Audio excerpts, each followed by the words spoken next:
Moins redoutable que l'imposant massif alpin, qui occupe près d'un tiers du territoire au sud de la Suisse, le massif jurassien au nord, dont les plus hauts sommets dépassent les 1600 mètres, n'en constituait pas moins tout au long des siècles précédents un obstacle conséquent sur le parcours des voyageurs qui circulaient entre les territoires de l'Est de la France et le plateau suisse.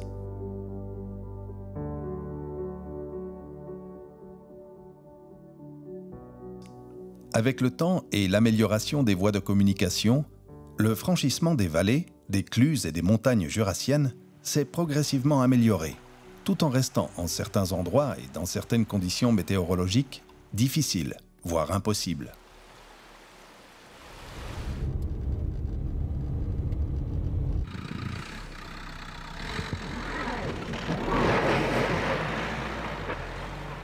L'ouverture complète de la nouvelle autoroute A16, autrement dit la Transjurane, qui fait partie du réseau des routes nationales suisses, permet aujourd'hui de parcourir les 85 km sur un axe routier moderne et sûr qui sépare la commune de Boncourt, sur la frontière franco-suisse dans le canton du Jura, à Bienne, ville du canton de Berne, à l'orée du plateau suisse.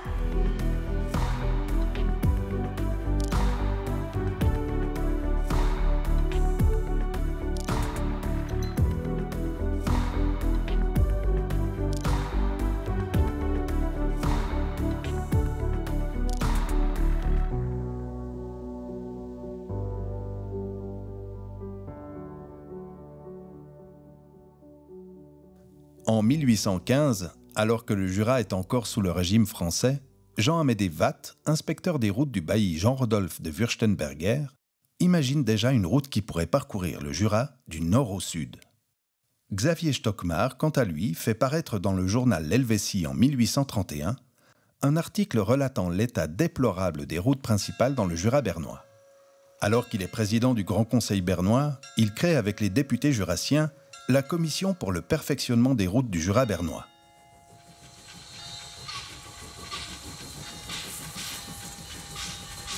Mais dès le milieu du XIXe siècle, l'arrivée du chemin de fer et le développement des réseaux ferroviaires en Suisse et dans la région jurassienne fait de l'ombre au projet routier. Un siècle devra alors s'écouler pour que les projets de route, à la fin des années 1950, reviennent sur le devant de la scène et amènent la Confédération suisse à développer un réseau de routes nationales de 1840 km. Tel que fixé par l'arrêté fédéral du 21 juin 1960, ce réseau relie en priorité les régions les plus peuplées, les plus riches et les cantons alpins. L'indignation se fait sentir dans le Jura bernois où les habitants se sentent tenus à l'écart.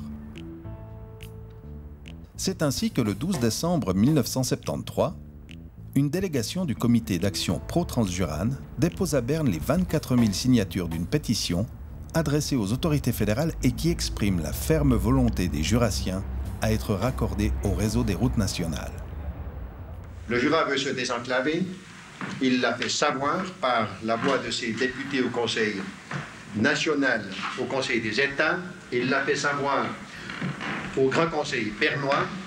Et nous avons jugé bon d'appuyer l'ensemble de ces démarches par une pétition qui doit effectivement donner l'assurance à nos conseillers, à nos députés, qu'ils sont appuyés.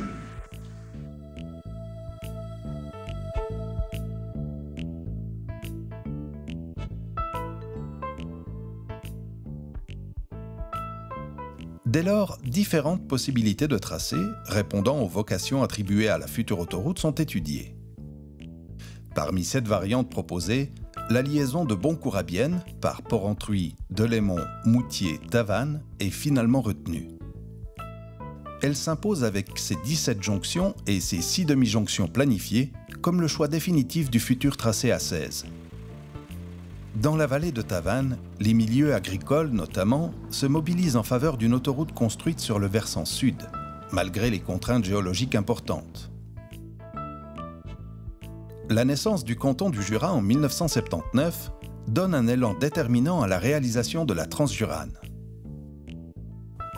Le Grand Conseil bernois, à l'instar du gouvernement jurassien qu'il avait fait une année auparavant, demande aux autorités fédérales d'inclure la Transjurane, soit le tronçon Moutier-Bienne par la vallée de Tavannes, dans le réseau des routes nationales.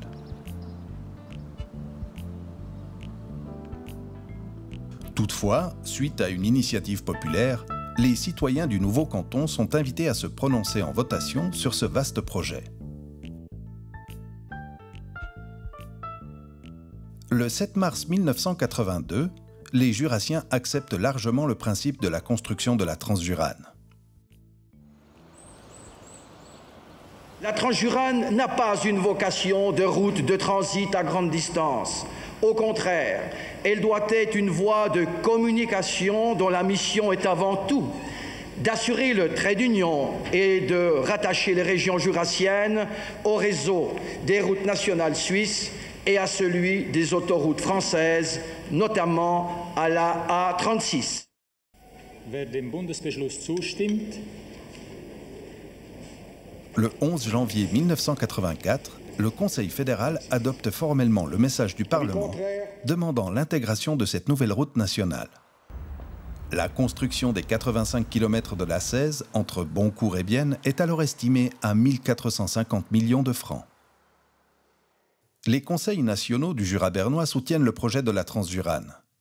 Le 1er octobre 1984, après le Conseil des États, le Conseil national, par 125 voix contre 22, accorde son aval à la réalisation de la Transjurane, qui ne pourra dès lors plus être remise en question et pourra donc bénéficier d'un taux de subventionnement proche des 90%.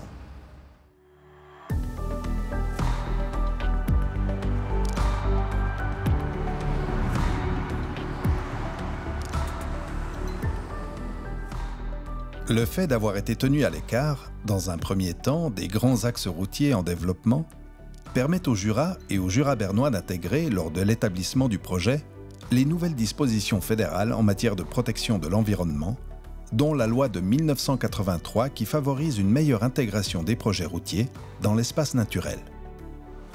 Précédemment, le réseau national s'était construit sans véritable contrainte environnementale. La naissance de la Transjurane coïncide avec l'éveil d'une meilleure conscience environnementale en Suisse. Dès les premières phases de planification, l'intégration paysagère de l'ouvrage ainsi que la protection de la nature et de la forêt sont prises en compte. Les effets sur les ressources naturelles telles que les terres agricoles et les sources d'eau sont réduits en priorité. L'habitat humain doit également rester à l'abri des nuisances excessives du trafic, tant dans la phase de construction de la route qu'après sa mise en service. Toutes ces exigences font l'objet d'études d'impact.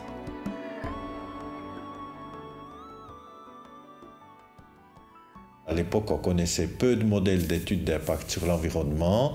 On avait des contacts avec le canton du Jura, puis on essayait de trouver des cahiers des charges pour des études d'impact qui permettaient d'obtenir un résultat pour la première à l'enquête publique des projets généraux. Nous avons aussi passé par la deuxième phase, les projets définitifs, les concepts de bruit, de concepts de décharge, et ensuite on passait enfin au projet de détail, au projet de soumission et au début des travaux. Les opposants étaient invités à des séances de conciliation et c'était le canton et le chef de projet qui les traitaient et qui établissaient les procès-verbaux pour essayer de trouver un arrangement avec les opposants. Tandis que progressivement sont levées ou réglées les oppositions, on s'affaire déjà aux préparatifs des premiers grands travaux. Ici, au point culminant de la Transjurane, sous le col de Pierre-Pertuis, sera construit le tunnel du même nom. Ouvrage bitube à 4 voies de circulation et d'une pente maximale de 5%, le tunnel de Pierre-Pertuis est le plus long du genre sur la 16. Parallèlement, les questions liées à l'environnement et au patrimoine archéologique font l'objet de l'attention des spécialistes.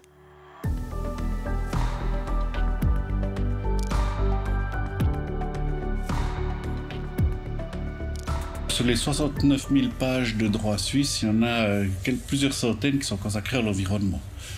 Les principales sont la loi sur la protection de l'environnement qui définit tout ce que l'on doit faire pour préserver l'environnement au sens large, tant naturel que humain.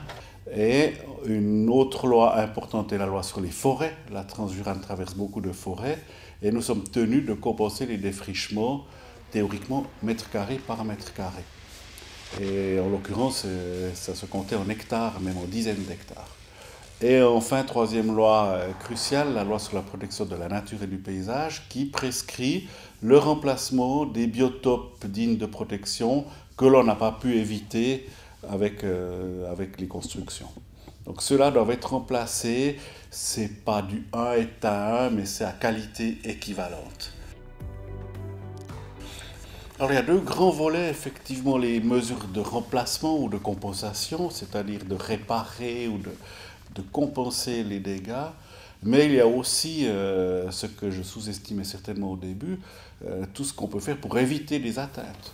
Un chantier, ça veut dire des terres ouvertes, des terres nues, de la boue dans les ruisseaux, des pollutions avec le béton, des sols à remettre en état.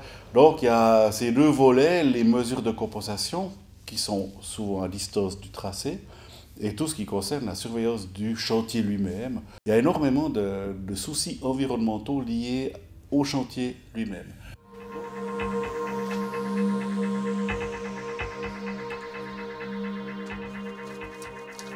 Comme tout projet de route nationale, en fait, il est régi par un cadre légal qui définit aussi l'activité archéologique et puis la sauvegarde en fait, du patrimoine qui sera détruit en fait, par le projet. Ce qui fait qu'on est intervenu en fait, dès le départ sur la construction de la 16, donc déjà dans les chantiers de 1992 autour de la Heute, Sensbo, etc. Et puis j'ai poursuivi en fait, l'accompagnement des travaux jusqu'en 2016 en fait, sur tout le tracé autoroutier. On a connaissance d'un certain nombre de sites archéologiques. Et puis l'intérêt en fait, de la construction d'une autoroute comme ça à travers le paysage, c'est qu'elle nous offre comme une grande stratigraphie, comme une grande coupe en fait, à travers tout le paysage. Et puis ça nous donne l'occasion de voir ou de découvrir éventuellement des vestiges qui sont encore inconnus.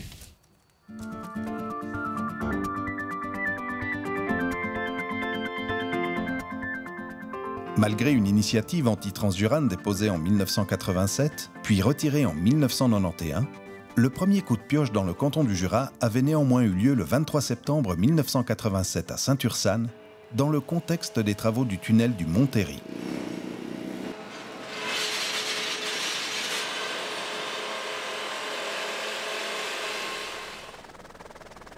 Dans le Jura bernois, le premier coup de pioche a été donné le 8 septembre 1989, marquant le début des travaux de la galerie de reconnaissance du tunnel du Pierre-Pertuis, entre Sensbo et Tavannes, secteur faisant partie du premier tronçon sur 3 planifiés dans le canton de Berne, entre Roche et la Heute. Les gens du Jura bernois ne comprendraient pas que l'achèvement des 36 km de la N16 sur territoire bernois exige 3 fois plus de temps que la mise à disposition du public des 53 km du tunnel sous la Manche. En effet, pour attribuer un maximum de travaux aux entreprises régionales, le ruban de l'A16 a été divisé en plusieurs secteurs.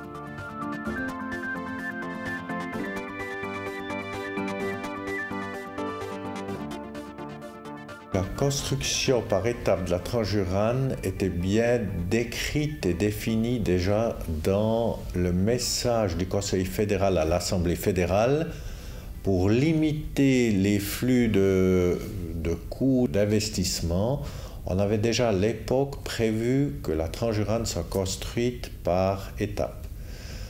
Le canton de Berne avait la possibilité de faire une première étape de Tavannes à la Heute pour relier la Transjurane à Bienne. Finalement, la deuxième étape concernait le tronçon de Roche à Cours et la troisième de Cours à Tavannes. La Transjurane dans la vallée Tavannes a été exécutée aussi en 2 étapes.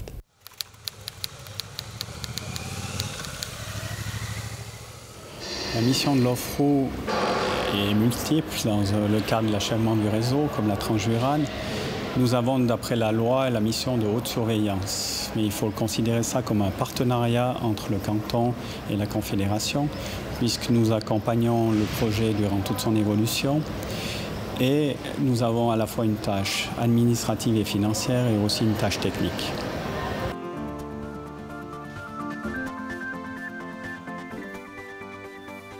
il y a effectivement une enveloppe générale qu'on appelle les limites d'engagement. C'est en fait le plafond qui est défini au début de la construction, c'est-à-dire avec l'approbation du projet définitif. Ce plafond, il est fixé par la Confédération et puis ce plafond ne peut pas être dépassé. Et puis on peut dire aussi que cette enveloppe n'a jamais été dépassée, donc on a pu respecter en fait ce cadre initial qui a été fixé par la Confédération.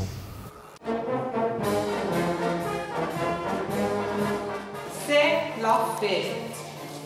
Voici venue l'inauguration du tronçon Chouindé-Roche-Moutier-Nord. L'ours et la crosse ont désormais un lien de bitume. En roulant sur la Transjurane, de la plateforme douanière de Boncourt en direction de Bienne, la frontière cantonale entre le canton du Jura et le canton de Berne se situe au kilomètre 47 de la 16.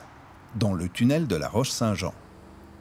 Ce tunnel a pour particularité d'avoir été construit par le canton de Berne en tant que maître d'ouvrage, avec l'appui et la participation financière du canton du Jura, maître d'ouvrage associé.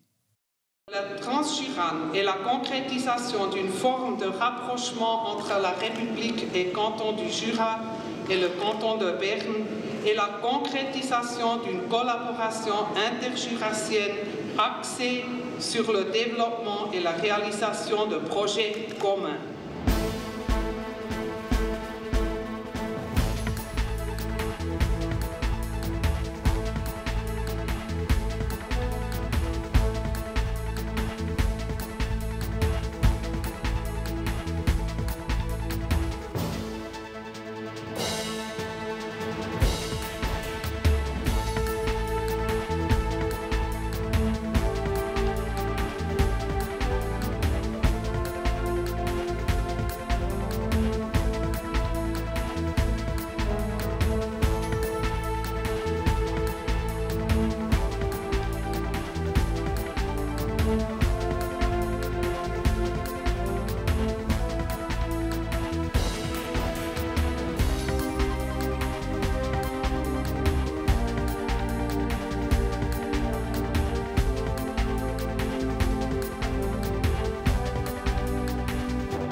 Dès la fin des années 1980, les très importants travaux prévus pour construire l'A16 nécessitent l'engagement de nombreuses entreprises, ainsi que de divers artisans et bureaux spécialisés. Après la mise en soumission des chantiers par l'eau, des consortiums d'entreprises sont créés pour l'établissement d'offres concurrentielles. Car il s'agit, sur l'ensemble de la Transjurane, de construire 26 tunnels et 6 galeries couvertes, ce qui représente 43% du tracé en souterrain. 20 viaducs et ponts, ainsi que des passages supérieurs et inférieurs sont également au programme. Pour desservir équitablement les localités des différentes vallées, 17 jonctions et 6 demi-jonctions seront construites. Comme ce sont des travaux de grande ampleur, les entreprises régionales ne sont pas toutes aptes à faire ces travaux. Donc elles font appel à des entreprises de plus grande taille. Et les entreprises de plus grande taille ont aussi un grand avantage, c'est qu'elles sont des entreprises qui connaissent la région.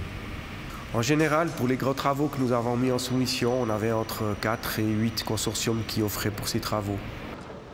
On choisit l'offre économiquement la plus favorable. Donc ça veut dire que si des entreprises sont équivalentes au niveau du coût, il y en a une qui pourra faire la différence sur un autre critère.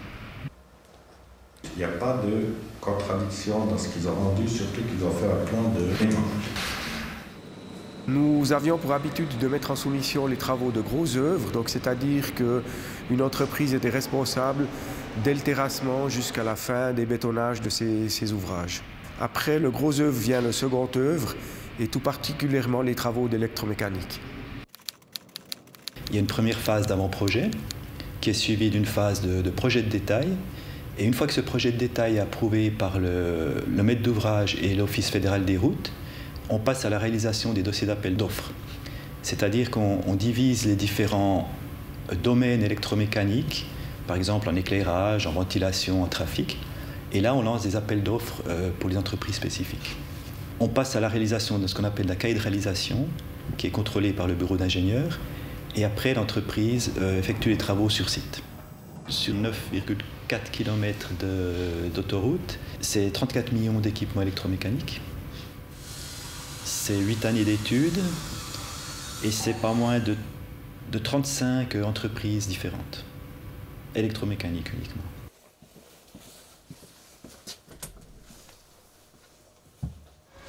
Ici, on a le cœur du tunnel. L'installation qu'on appelle Infra 3 va contrôler les autres installations et redonner les informations au centre d'entretien et à la police.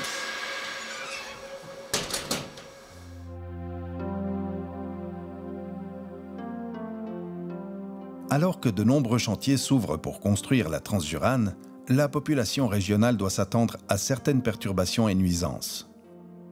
Le canton de Berne, avec le soutien de l'Office fédéral des routes, a élaboré des outils d'information permettant de communiquer efficacement avec la population régionale et avec les médias. Les outils d'information ont été développés en fonction de la demande. On n'a pas tellement eu d'opposants radicaux à la Transjurane. Il fallait informer plutôt sur l'évolution des projets. On avait recours à des visites de chantier pour expliquer à la population ce qui se passait dans le terrain. Et finalement, les critiques qu'on a reçues n'étaient pas trop graves. Finalement, ça nous a permis de réduire certaines nuisances qui étaient liées à l'exécution du chantier.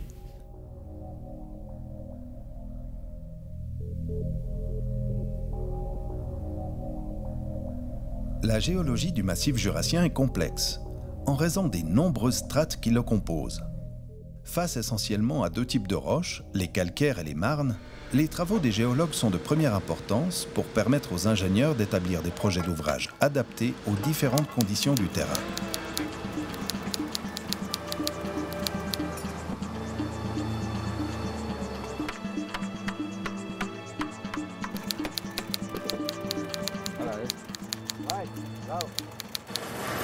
Voilà, cette fois on a une magnifique carotte, alors qui est dans du matériel plus représentatif du milieu habituel qu'on a ici. Ici, on voit qu'on est dans les matériaux habituels de cette région, qui sont les plus communs, mais qui varient constamment entre quelque chose de légèrement sableux jusqu'à quelque chose de complètement marneux et qui est de relativement mauvaise qualité, où on voit qu'ici on aura des pressions qui sont relativement faibles. C'est des terrains particuliers dans la vallée de Tavannes. On a des roches qui sont très très tendres, beaucoup de terrains, par endroits des terrains d'altération qui sont épais, avec déjà des zones qui ont glissé il y a très longtemps et puis qui sont stabilisées plus ou moins naturellement, puis quand on les touche, on modifie l'équilibre.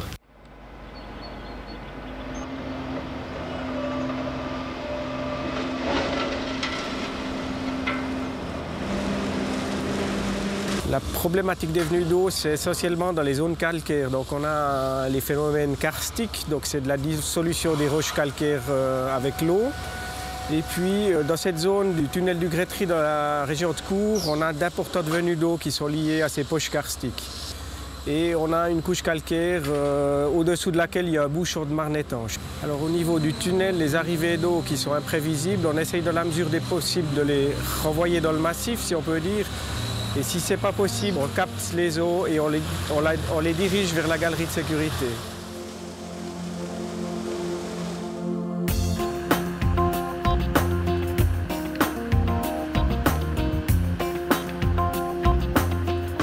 Tant dans le canton du Jura que dans le Jura bernois, la période des grands travaux va s'échelonner sur près de 3 décennies, entre 1987 et 2017. Mais avant de s'attaquer à la construction des ouvrages, il est nécessaire de permettre aux entreprises de s'établir sur toute la zone du tracé A16 et de pouvoir accéder au site de construction des ouvrages d'une manière optimale. Pour cela, des pistes de chantier sont réalisées. Il y a une quinzaine de kilomètres qui ont été construits. Ces pistes de chantier, en partie pour les 2 tiers, resteront comme chemin agricole ou chemin forestier. Il a fallu aussi amener l'électricité sur les sites de tous les futurs chantiers. Donc il y a une dizaine de transformateurs, containers provisoires qui ont été mis en place, avec aussi plusieurs kilomètres de câbles à haute tension. La piste de chantier nous permet de passer à côté et dessous le futur viaduc Cours des Fontaines. Donc c'est le plus grand ouvrage qu'on réalise sur cette 2e étape de la vallée de Tavannes. C'est un secteur difficile parce qu'ici nous sommes en zone de protection des sources, donc nous avons dû prendre des mesures spéciales pour faire circuler cette piste ici. Et puis elle est fermée tous les week-ends quand il n'y a pas de trafic de chantier. Donc on a plus de 10 km de piste en site propre. On a 3 accès, donc un à Pontenay, un à Cours, un accès intermédiaire à Bévillard. On permet avec ça de décharger les trafics interchantiers dans les villages. Une des utilités de la piste, comme l'extrait des matériaux pour reblayer après, il nous fallait des surfaces pour les stocker. Avec cette piste de chantier, on est quitte d'avoir un trafic qui passe à gauche, à droite ou sur l'autoroute ou qui gêne d'autres chantiers.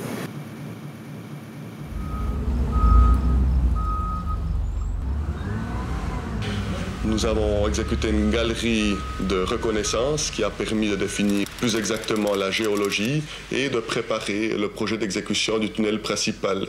La galerie de reconnaissance a une longueur de 3,5 km, a été exécutée en grande partie avec un tunnelier.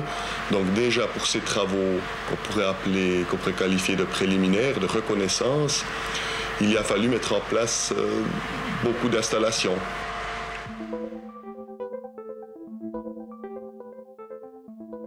Situé à quelques centaines de mètres de la frontière cantonale Jura-Berne en direction du sud, le tunnel de Rémeux est l'un des ouvrages majeurs de la Transjurane.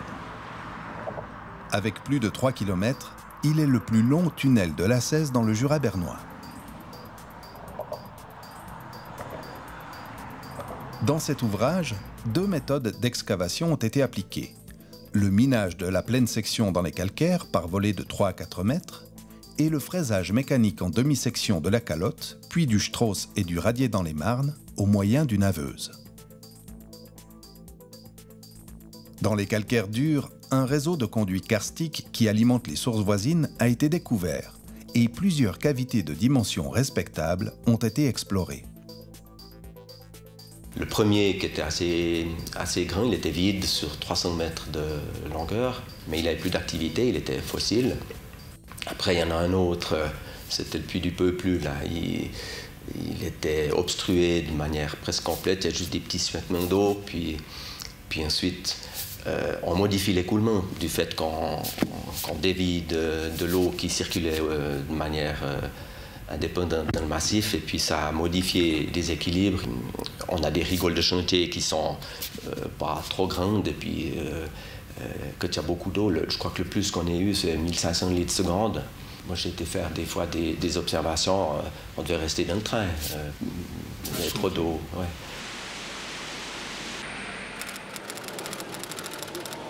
Un grondement sourd s'est d'abord fait entendre, tandis que la foreuse commençait son travail. Alors que le bruit enflait, la tête de la foreuse est apparue dans un nuage de poussière, faisant s'écrouler la roche. Le trou s'élargit encore, et soudain, à travers un voile de poussière, une lumière apparaît aux yeux des visiteurs. Puis les premiers hommes venus de l'autre côté de la paroi apparaissent, leur madone entre les bras. C'est une grande joie. Et dans les applaudissements et sifflements, les mains se serrent, les visages sourient. Le champagne coule à nouveau pour célébrer cette rencontre qui constitue une nouvelle liaison entre Roche et Moutier-et-Cher. Qui dit autoroute dit également exigence accrue en matière de sécurité des usagers. Les accidents dramatiques survenus ces dernières années dans différents tunnels en Suisse, en France et en Autriche notamment, ont accéléré la mise en place par les autorités compétentes de mesures techniques destinées à améliorer en permanence la sécurité du trafic, en particulier dans les tunnels. Le système de ventilation de ce tunnel correspond aux normes les plus modernes en la matière. Les tunnels aujourd'hui sont dimensionnés pour la ventilation, surtout en cas d'incendie. En cas d'incendie, les fumées seront évacuées à travers la dalle intermédiaire. Il y a des gros ventilateurs dans la centrale qui vont aspirer les fumées et vont les évacuer à travers une cheminée de plus de 200 mètres de hauteur vers l'extérieur.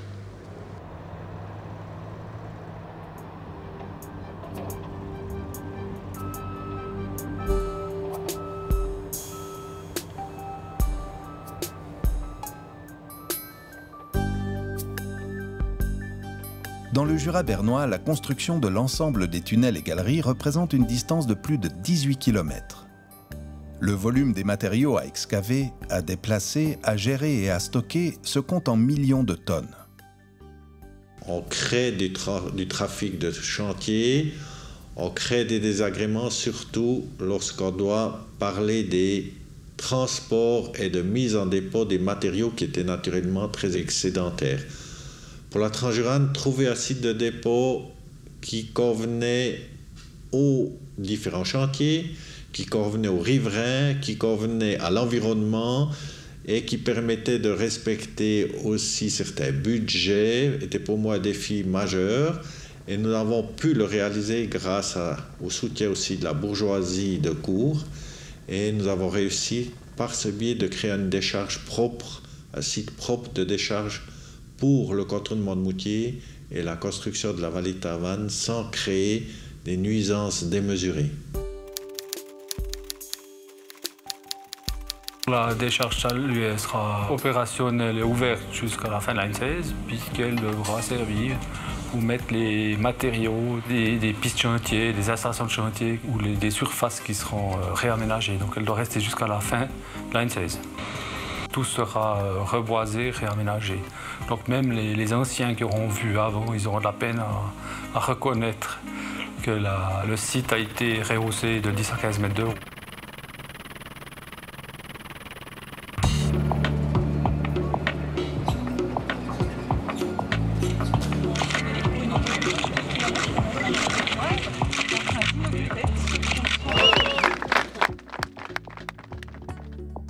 Pour contourner la ville de Moutier par le sud-est, un tunnel formé de 2 tubes à circulation unidirectionnelle a été construit. Pour cet ouvrage long de 1,2 km, les travaux de terrassement aux 2 portails ont commencé en 2001. Pour la première fois sur la 16 dans le canton de Berne, un tunnelier a été choisi pour l'excavation en pleine section des 2 tubes.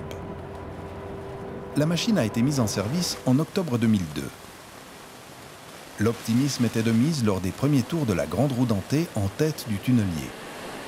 Mais en février 2003, à seulement 200 mètres du portail d'entrée, la machine s'est immobilisée, une zone géologique sensible empêchant le tunnelier de continuer. Une évaluation géologique a été effectuée. Plus de 30 forages de reconnaissance ont été exécutés.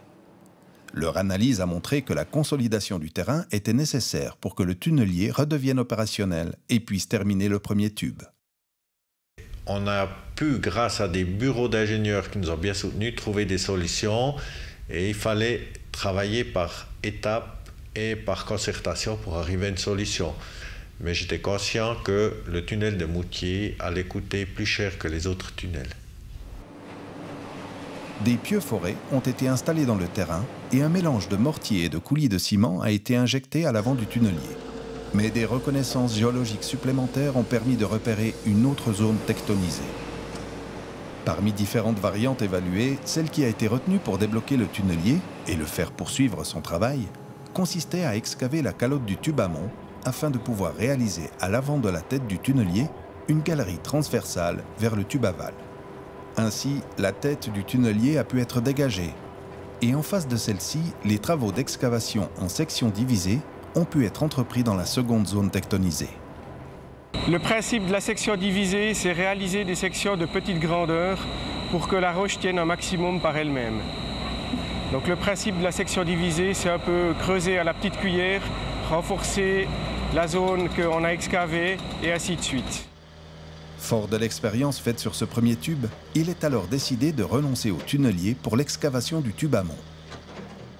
Début 2004, Les travaux reprennent donc, selon une méthode différente, dite à attaque ponctuelle, à la haveuse et en section divisée. Le percement du tube aval sera réalisé le 4 décembre 2006. Nous l'avions annoncé ce printemps, le voici devenu réalité. Le tunnel de Moutier. Combien de fois a-t-il fait la une des journaux? Avec la fin des travaux de la section divisée, le tunnelier a pu reprendre son travail d'excavation du Strauss et de la contre-voûte dans le tube aval en direction du portail nord.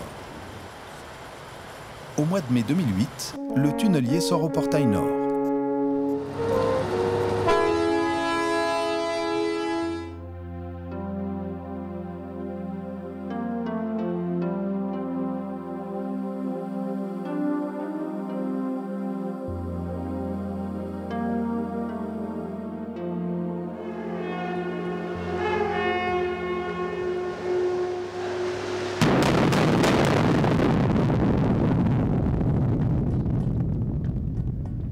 Le 17 août 2010, le tunnel du Grétry était percé.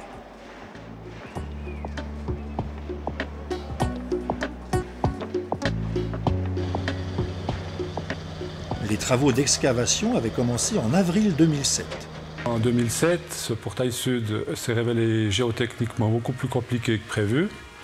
Et il a fallu faire de grands confortements au moyen de longues grines ancrées, fortement ancrées, une enceinte de pieux. Au lieu d'avoir deux fronts, un par le nord, un par le sud, on n'en a qu'un. On n'a que l'attaque nord. Donc on a dû s'organiser différemment. Dans les zones marneuses où on a excavé que la calotte, ultérieurement on abat le Strauss. Il était prévu qu'on l'excave depuis le portail sud, comme on ne peut pas le faire, mais on le fait en 2 étapes. Alors pour pouvoir bétonner ce radier tout en conservant l'accès au chantier d'excavation, au chantier des Strauss, on a dû commander un pont qui enjambe le chantier du radier voûté, un pont de 25 mètres de portée. Alors les véhicules peuvent passer sur le pont, qui supportent les dumpers qui font à peu près 60 tonnes.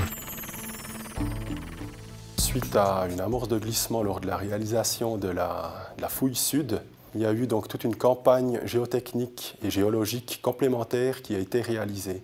La difficulté donc de ce fameux tronçon, c'est qu'en plus des 2 voies de roulement que l'on trouve sur l'ensemble du tunnel, on doit également accueillir une piste de sortie. Donc cette section est plus ou moins 2 fois plus grande qu'une section conventionnelle. On a tout d'abord réalisé une galerie pilote d'environ 5 mètres de diamètre. Une fois que cette galerie pilote a été percée, on est venu réaliser les galeries de pied.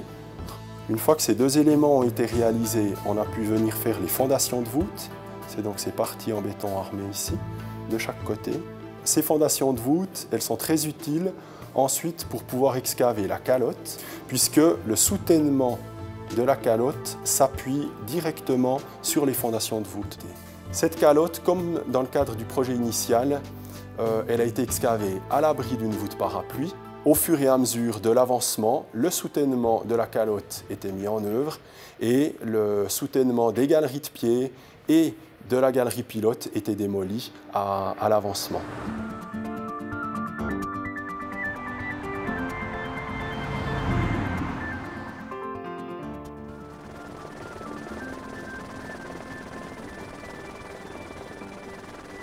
Le tunnel de cour est un monotube qui fait environ 705 mètres, dont 650 mètres ont été excavés en souterrain. Au niveau des travaux, donc ce tunnel se situe de la molasse alsacienne. Les travaux ont consisté à l'excavation du tube à l'abri d'une voûte parapluie en système calotte-Strauss. Donc le tunnel était excavé en 2 parties. D'abord la partie supérieure, ensuite la partie inférieure. La première étape, c'est poser les installations de chantier. Donc l'entreprise qui a été mandatée pour le travail arrive et s'installe. Ensuite, il y a des capages de la terre sur l'endroit où on va faire les premières fouilles. Et après, c'est une spécialité un peu de la vallée de Tavannes. Donc dans tous les terrains qui sont très mauvais, on a dû réaliser des parois de pieux ancrés. Les voûtes parapluies sont réalisées avec une longueur d'environ 14 mètres, donc on peut réaliser 10 mètres d'excavation à l'abri de cette voûte avant le recouvrement de la suivante. Au niveau de l'excavation, ces roches sont assez tendres, donc il n'y avait pas besoin d'avoir des grosses machines, simplement un marteau qui appuie un peu fortement pour casser la roche quand il faut, mais c'est surtout ce que j'appellerais du grattage. Une fois que c'est réalisé, les ouvriers arrivent avec peu de moyens mécaniques à poser des cintres métalliques, et entre cintre et cintre, on pose un treillis de coffrage.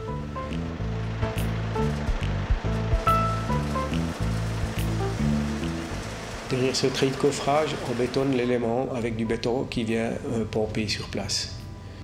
Une fois que c'est fait, il faut encore regarder comment est le massif. Donc le géologue vient observer. Si le massif est très mauvais, on doit encore mettre du béton projeté pour pas que le front vienne en avant et menace la vie des ouvriers. On pose encore des ancrages au front si celui-ci menace toujours de tomber. Et ensuite, on peut réaliser le mètre suivant.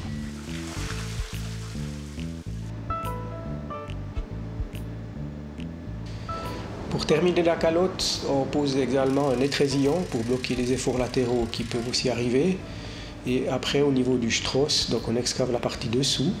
Et une fois que la partie entière est bloquée au niveau des cintres et du béton, on peut enlever les étrésillons qui sont en haut pour libérer la section.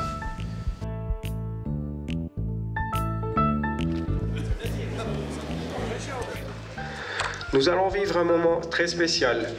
Le percement du 26e et dernier tunnel du tracé de la Transjurane entre Boncourt et Bienne.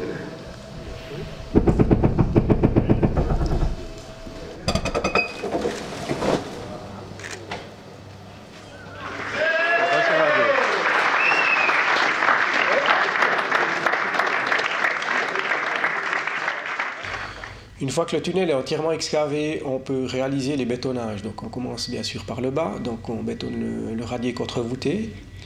Sur ce radier contre-voûté, dans le tunnel de cours précisément, il y a une galerie technique. Donc cette galerie technique a aussi, dans ce cas-là, été bétonnée sur place. Dans certains tunnels, c'est des éléments préfabriqués.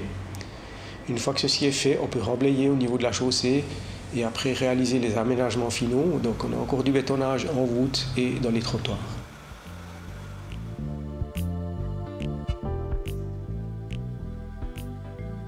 Tout est bétonné sur place, donc ça signifie qu'on a besoin d'énormément d'éléments de coffrage.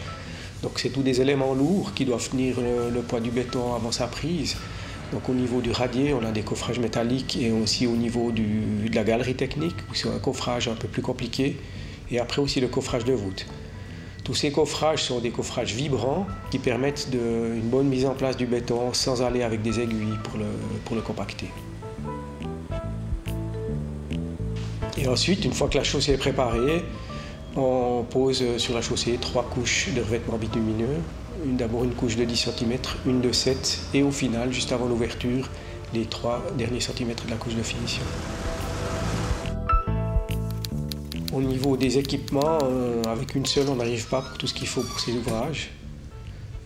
C'est assez complexe, avec également l'alimentation de secours, s'il y a une coupure de courant et autres, la ventilation des locaux, etc.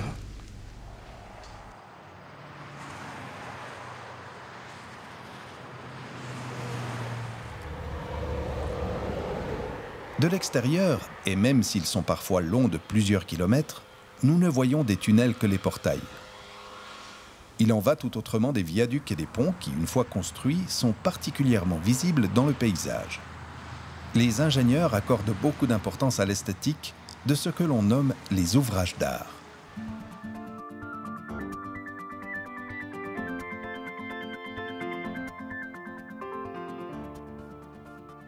Dans les ouvrages de la vallée de Tavannes et puis du contournement de Moutier jusqu'à la frontière du canton de Jura, tous ces ouvrages ont consommé à peu près 15 000 tonnes d'acier, ce qui correspond à 2 fois la quantité d'acier de la Tour Eiffel. On a des grands viaducs avec des cintres autolanceurs, comme le viaduc Haut des Fontaines, le viaduc de la Rosière. Dans le cas du viaduc Haut des Fontaines, c'est un cintre plutôt de la première génération, de la fin des années 60, tandis que le cintre de la Rosière, c'est un cintre qui est plus récent. Alors tout d'abord, il faut faire une place d'installation Après, ça commence avec justement le forage des pieux qui vont à une profondeur jusqu'à 30 mètres. Chaque étape prend peut-être une année, donc les fondations une année, les piles une année, et puis après, à la fin, la superstructure qui est le plus spectaculaire avec le cintre autolanceur.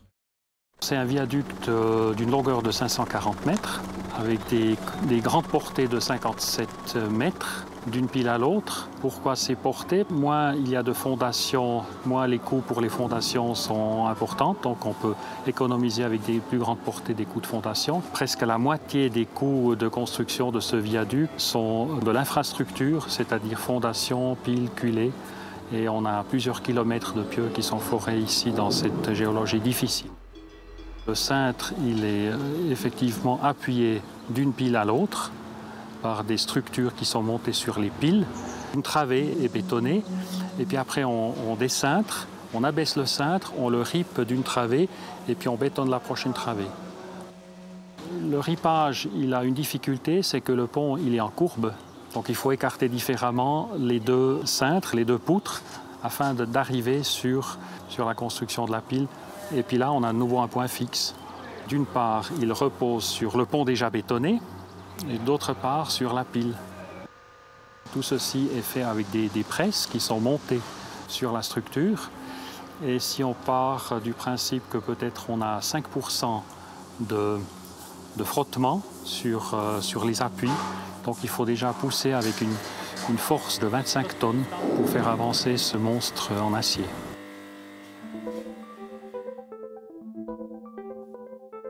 Lorsque l'on traverse une galerie couverte ou un tunnel, l'apparence intérieure des tubes est similaire. Toutefois, la construction des galeries se distingue singulièrement de celle des tunnels.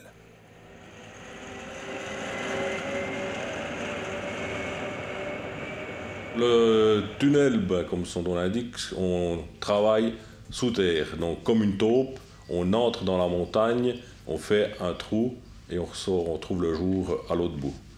Tandis que la galerie, elle, on fait une grande tranchée à travers la bosse. On ne creuse pas une tranchée à travers une montagne, mais c'est plutôt une colline qui, de par sa faible hauteur, permet de l'ouvrir sur toute la hauteur. Et puis à l'intérieur, on va construire le tube. On a une tranchée couverte qui est chère pour une tranchée couverte, mais qui est quand même moins chère qu'un tunnel. On a commencé par faire une tranchée entre le terrain naturel, les champs cultivés à l'époque, jusqu'au fond, au-dessous du radier contre-voûté de cette galerie. Ça représente jusqu'à 20 mètres de profondeur. Et puis ces 20 mètres, il a fallu les ouvrir dans un versant particulièrement instable, avec des terrains de mauvaise tenue, des terrains qui naturellement glissent vers le fond de la vallée. À l'amont et à l'aval, on a foré et ancré des parois de pieux. Au total, il y a environ 600 pieux et qui sont retenus par 2600 ancrages. Pour faire ces 2600 ancrages, on a eu 3 équipes de forage en permanence pendant 2 ans sur le chantier.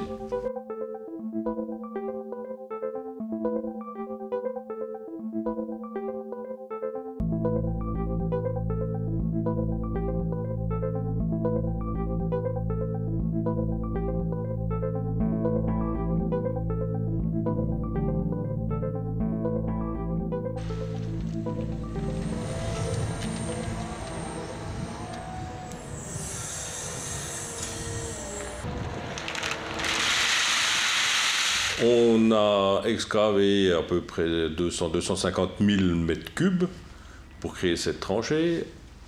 On a à l'intérieur construit la galerie qui occupe un certain volume. On remblait autour avec de la grave, donc des matériaux d'apport qui viennent de carrière, pour ceci assurer une bonne tenue et assurer un drainage du massif à long terme. Et puis après, on remet une partie, c'est un peu plus de la moitié, une partie des matériaux excavés qu'on avait mis en stock à proximité. Et au final, on recouvre ça avec les horizons de terre végétale qui permettront aux agriculteurs de produire à nouveau sur ces terres.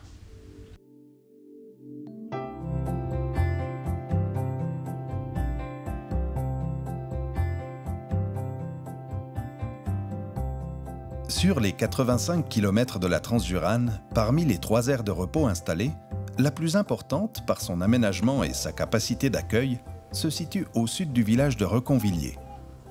Très appréciée par les usagers de la route, elle est également un but de promenade et de découverte pour la population régionale.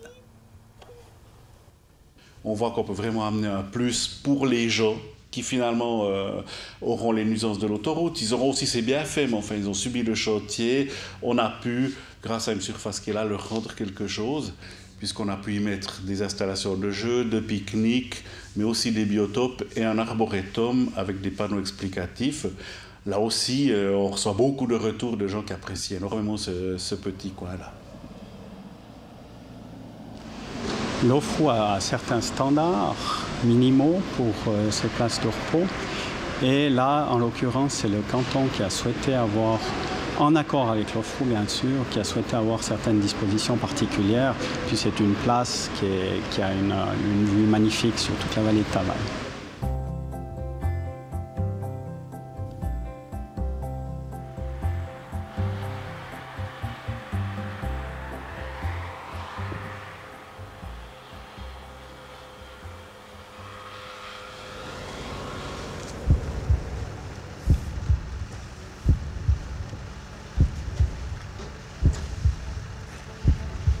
Durant le temps de la construction d'un ouvrage, des centaines d'ouvriers s'activent sous la conduite des ingénieurs et des responsables de chantier.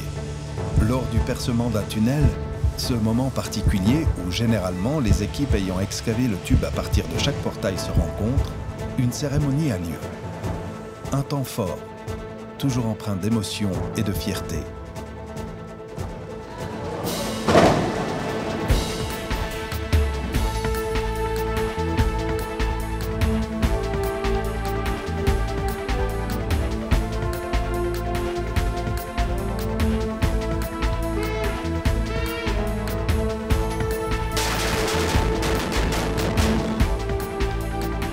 Il me semble que c'était hier, nous étions de l'autre côté du tunnel pour le premier coup de pioche.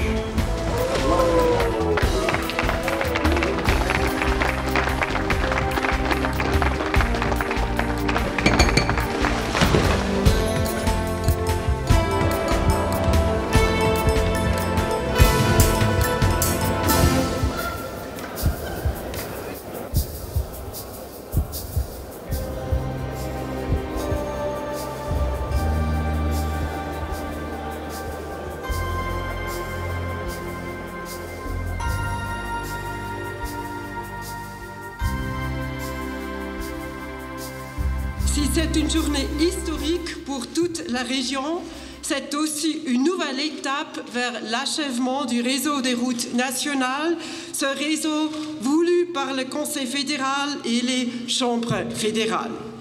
Le but fixé en 1984 est ainsi atteint, à savoir bâtir une autoroute connectée au réseau des routes nationales et européennes. Une autoroute qui soit utile au canton du Jura et au Jura bernois. La 16 est la première autoroute stylée de Suisse.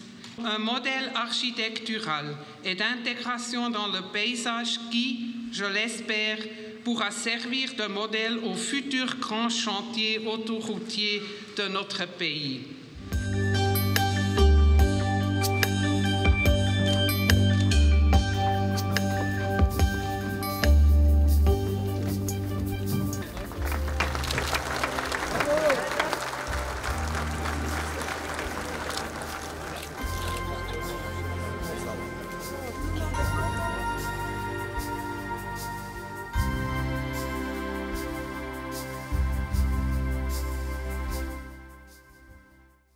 La Transjurane ressort du lot déjà du point de vue d'intégration des ouvrages dans le paysage. Je pense qu'on a pu faire mieux que ce qui a été fait ailleurs 20 ans avant nous. Et les mesures d'accompagnement qui sont liées aussi dans le périmètre de la route sont beaucoup mieux réalisées qu'à l'époque. Son intégration paysagère a été profondément étudiée par les services cantonaux et les services environnementaux pour avoir une intégration parfaite dans le paysage qui respecte les critères environnementaux. Je pense qu'on a été largement soutenu tant par les autorités cantonales qui sont, je travaille pour un office de construction de routes, par de protection de l'environnement. Donc dans l'ensemble, si je rejoins certains amis ornithologues ou passionnés de nature, ils disent parfois « heureusement qu'il y a eu la N16 ». Quand elle était en projet, leur discours n'était pas le même. Il y a beaucoup moins de trafic sur les routes cantonales dans les petits villages. On est beaucoup plus tranquille. Je fais partie de l'association des commerçants de Malrebet-Villars et c'est vrai qu'ils ressentent énormément cette influence, ces gens qui ne s'arrêtent plus, qui auparavant s'arrêtaient. Alors c'est sûr qu'il y a eu passablement de trafic en lien avec ces chantiers, notamment les poids lourds, mais il y a des choses qui ont été adaptées au village, notamment à proximité des écoles aussi. Ça roule vraiment bien maintenant, il n'y a plus de camions, il y a quasiment plus de camions sur les routes cantonales. J'ai remarqué en fait cette immense identification de la population à cet ouvrage et puis ça c'est quand même à mon avis un aspect très particulier de cet ouvrage que j'ai rarement vu ailleurs. Évidemment la Transjurane a marqué beaucoup les esprits de tous les gens de la région, donc personnellement je crois que tous les gens que j'ai côtoyés en ont toujours parlé en bien, donc pour nous c'était aussi une source de motivation, très peu de critiques. La population régionale entière profitera, le canton et la Suisse. Une route nationale devrait par définition déjà correspondre au stade de la technique actuelle. C'est le cas ici. Moi, je pense qu'on n'a pas dépensé de manière démesurée l'argent qui était à disposition. En tout cas, pour la partie du Jura bernois, je pense qu'on investit en fonction de ce qu'on peut s'attendre aujourd'hui sur la qualité d'une route nationale.